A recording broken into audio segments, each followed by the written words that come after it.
Assalamualaikum warahmatullahi wabarakatuh. Nama saya Rifki Teguh Firmansyah akan menyelesaikan tugas etika Islam yang berjudul Etika Berkeluarga. Jadi pertama-tama apa sih keluarga itu? Keluarga itu merupakan unit sosial terkecil yang biasanya terdiri dari minimal 4 orang atau 3 orang yang terdiri dari ibu, ayah, dan bisa aja kakek, nenek.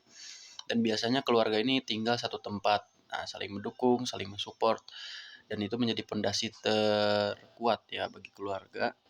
Dan biasanya terikat karena adanya perkawinan ataupun hubungan yang sedarah ataupun adopsi. Nah, itu keluarga. Nah, keluarga juga dilandasi oleh perasaan tanggung jawab, perasaan saling mencintai yang menjadi pondasi kehidupan sosial. Nah, itu arti keluarga. Jadi di sini saya akan membahas etika keluarga. Etika dalam keluarga adalah sesuatu yang sangat mendasari kehidupan individu dalam bermasyarakat karena semua baik buruk perilaku manusia pada dasarnya tercipta pada lingkungan keluarga karena seorang individu lahir dan menjalani kehidupan pertama-tama dalam lingkungan keluarga tersebut. Nah, jadi jika ada seorang anak yang mungkin lahir di keluarga yang toksik, bisa aja anak itu nggak bahagia atau seperti ya tidak merasakan kasih sayang atau empati sehingga anak tersebut kurang bisa beretika dalam lingkungan karena semua itu dilandasi dari apa yang menjadi kebiasaan kita di keluarga gitu. Seperti itu. Lalu di sini ada materi etika keluarga yang saya akan bahas yaitu satu birrul walidain dan kedua hak kewajiban dan kasih sayang suami istri, tiga kasih sayang dan tanggung jawab orang tua terhadap anak, empat silaturahim dengan karib dan kerabat. Nah, yang pertama adalah birrul walidain.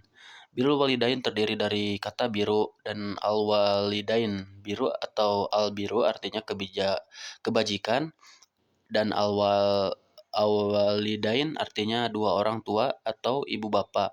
Jadi birrul walidain adalah berbuat kebaikan kepada kedua orang tua. Nah, seperti itu dan contohnya ya banyak ya kepada keluarga kita. Dan mungkin contoh kecilnya itu ya patuh terhadap perintah orang tua gitu. Jadi kalau misalnya ada permintaan orang tua suruh belikan kecap atau garam ke warung ya kita harus segera laksanakan dengan cepat ya. Nah, nomor dua menghormati, tentu aja itu sudah menjadi hal yang harus dilakukan oleh seorang anak. Kedua ada membantu orang tua, tadi itu membelikan garam untuk memasak untuk orang tua itu termasuk membantu dan senantiasa mendoakan orang tua. Lalu di sini ada hak, kewajiban dan kasih sayang suami istri. Nah, di sini ada hak bersama suami istri adalah hak tamatul badain, menikmati hubungan dan segala kesenangan, hak saling mewarisi, hak nasab anak dan hak imu asyarah bil al ma'ruf, saling menyenangkan dan membagikan. Di sini ada kewajiban suami istri ya. Ya, kewajiban suami ke istri itu ya mahar, nafkah, insalna al-syarah, membimbing dan mendidik keagamaan istri seperti itu.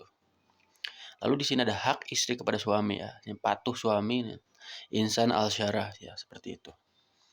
Tapi kalau misalnya ada contoh, kalau misalnya kita di peran kita di keluarga ya tentunya kita harus nurut lah, harus nurut, harus hormat dan harus taat dan mendoakan kedua orang tua. Lalu di sini adalah kasih sayang dan tanggung jawab orang tua terhadap anak. Nah, jadi di sini ada hubungan tanggung jawab dan anak adalah amanah yang dititipkan oleh Allah Subhanahu wa taala ya kepada orang tua untuk dapat dibesarkan, dipelihara, dirawat dan dididik dengan sebaik mungkin. Jadi itu sudah termasuk hak anak meskipun misalnya anak kan karena anak itu kan dia tuh tidak meminta untuk dilahirkan ya kan. Jadi apa yang udah menjadi hak bagi anak ya kita harus memenuhi apa yang udah menjadi hak bagi anak tersebut itu sudah menjadi kewajiban. Dan di sini ada hubungan kasih sayang, anak adalah tempat orang tua mencurahkan kasih sayang. Jadi ya contohnya banyak lah.